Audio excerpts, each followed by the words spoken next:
Hello दोस्तों, कैसे हैं आप सब। आज की हमारी कहानी है बूढ़े पति पत्नी।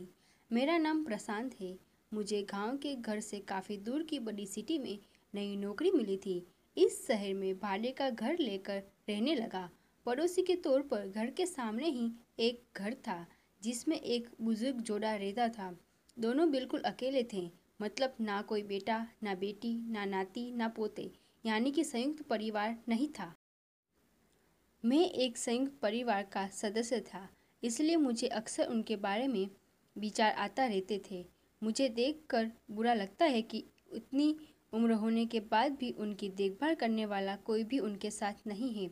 जब मैं सुबह ऑफिस के लिए निकलता था तो देखता था कि दादी जी अपने कप कपाते हुए हाथों से दादाजी को चाय देती थी। वैसे ही कप कपाते हाथों में कप लिए दादाजी चाय पीते थे। वहाँ पर रहते हुए कुछ दिन होने के बाद मुझे पता चला कि यह दोनों मिलजुल के धीरे धीरे घर के सारे काम करते थे। कोई भी उनकी झाकर बात नहीं करता। इतने दिनों में मैं उनकी आवाज़ तक नहीं सुनी थी।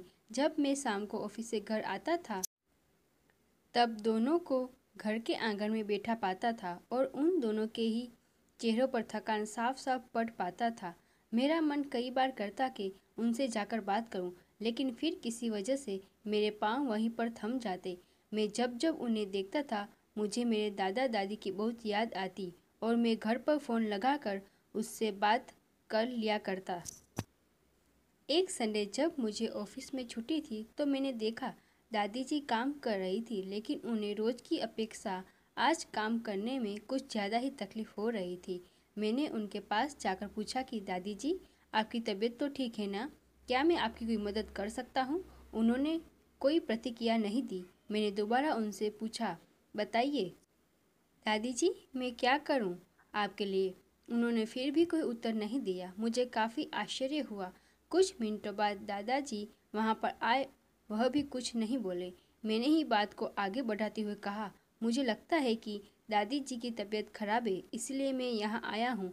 मैं आपकी मदद करना चाहता हूँ। बताइए मैं कैसे आपकी मदद कर सकता हूँ। दादाजी इशारों से मुझसे बातें करने लगे।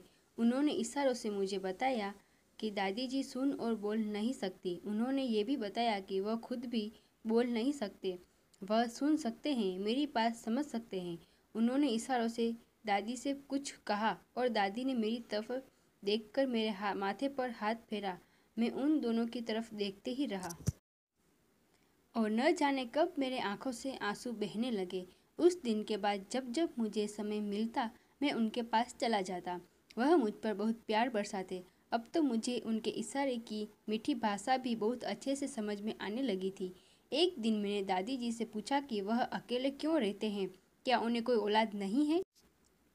दादाजी ने दादी को इशारे से समझाया कि मैंने उनसे क्या पूछा।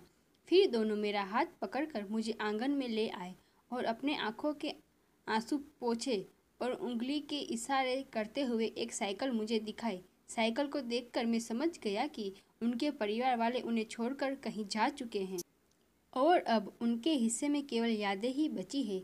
उन्हें रोता हुआ देखकर मैं भी भावुक हो गया और मैंने दोनों को गले से लगा लिया।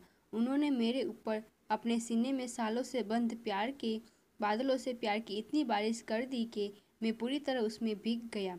अगर आपको हमारी कहानी पसंद आई हो तो उसे लाइक करें, शेयर करें, सब्सक्राइब करें। धन्यवाद दोस्तों।